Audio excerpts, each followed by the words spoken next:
Tonight, the CALL7 investigators giving you an exclusive look inside a Utah lab. It's where rape kits ignored by police across Colorado for years are now finally being tested. It was only made possible after our investigation led to a change in state law requiring all rape kits be tested. Tonight, we get to see how this testing is changing everything for investigators and rape survivors. This is where more than 1,000 of Colorado's untested rape kits are finally being processed. Have any of the Colorado samples made it onto this board?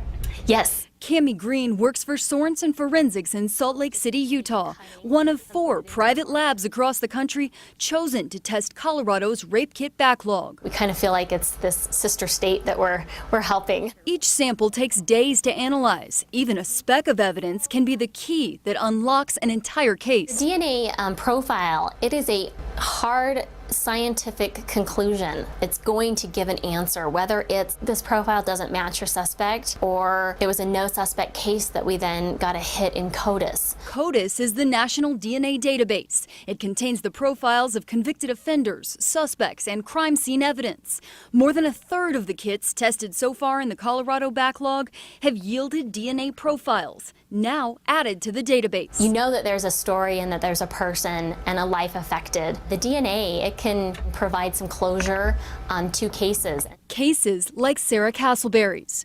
I just remember experiencing the worst thing I've ever had to go through, and having someone take advantage of my body and my inability to protect myself. 2 years ago, Castleberry was nearly 8 months pregnant and battling depression. Losing my house, my car, my job, feeling like the worst mom on the planet. At her lowest point, Castleberry attempted suicide in this Denver park, taking a handful of pills, lying underneath this tree. She was drifting in and out of consciousness when she says a stranger approached her. I don't remember a whole lot of getting to the area where he hid me to assault me.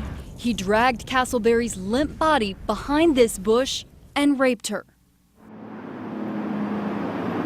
Nearly a year passed before the Denver Police Crime Lab tested her rape kit. And every time I called, it was going to be more time. And it was going to be more time because of red tape in the labs and because labs take too long. And there was always some reason why there was not going to be an arrest made. And I had to come to terms with that.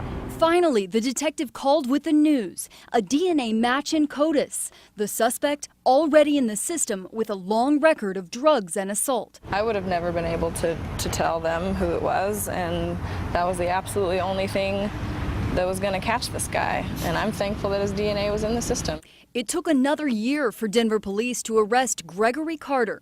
They stopped him for jaywalking, exactly 2 years to the day after Castleberry was raped. If he hadn't jaywalked that day with that warrant, he would have still walked.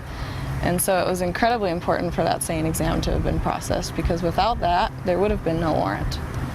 And he'd still be walking around comfortably in Denver.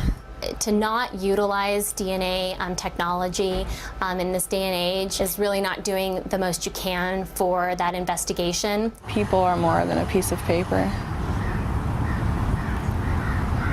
That my life is more than a case.